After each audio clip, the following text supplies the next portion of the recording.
Баршаңызға сәлем оқушылар. Бүгін бізде келесі сабақ элемент, қоспа және қосылыс деп аталады. Жалпы алдымен химиялық элементтер деген не екеніне тоқталып өтейік. Жалпы заттарды бізде екі топқа бөлуге болады: таза заттар және қоспалар. Элементтер де қосылыстар да таза заттардың осы мысалы болып табылады бізде. Элементтер бұл бізде элемент атомның, яғни бір ғана түрінен тұрады. Атом заттың ең кіші бөлшегі. Ол элементтің барлық қасиеттеріне ие болады. Мысалы, мыс купрум элементінде тек қана мыстың атомдары кездеседі екен. Қосылыстар туралы айтып өтейік. Қосылыстар бұл бізде қосылыс құрамында белгілі бір қатынаста екі немесе одан да көп атомдар болады. Мысалы, су H2O формуласы, яғни екі түрлі атомнан тұратын қосылыс. Бұл жерде сутегі H және оттегі O атомдарынан тұрады. Бұл атомдар белгілі бір жолмен екі сутегі атомның бір оттегі атомына, яғни бұл жерде судың формуласы H2O шығып беріп тұр, қатынасына біріктірілген.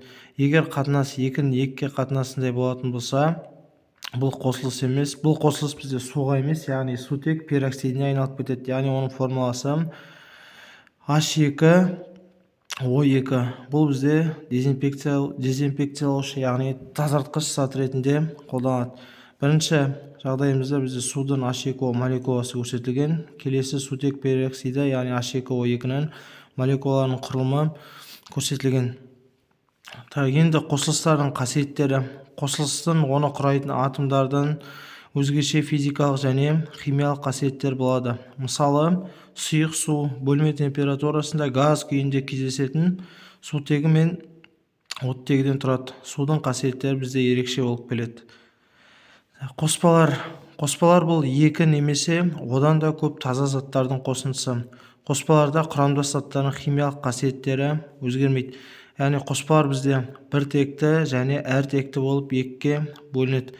Біртекті қоспада оның бөліктерінің құрамы бірдей, ал әртекті қоспаларда оның бөліктерінің құрамы әртүрлі болады екен. Яғни қоспа бізде екі немесе одан да көп таза заттардан тұрады. Қоспалардың қасиеттері. Бірінші қасиеті: қоспаның құрамдас бөліктерінің өз қасиеттері бар. Екінші, қоспалар әртүрлі элементтерден немесе қосылыстардан тұрады. Үшінші, құрамдастар арасында тұрақты қатынас болмайды. Төртінші қасиеті: араластар физикалық әдістермен құрамдастарға оңай бөлінеді. Мына астыңғы суреттерде бізде қоспалардың түрлері көрсетілген.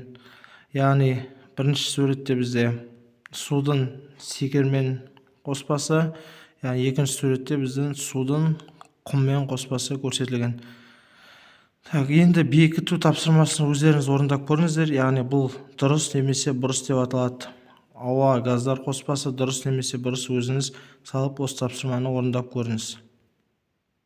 Сабақ аяқталды оқушылар. Сау болыңыздар.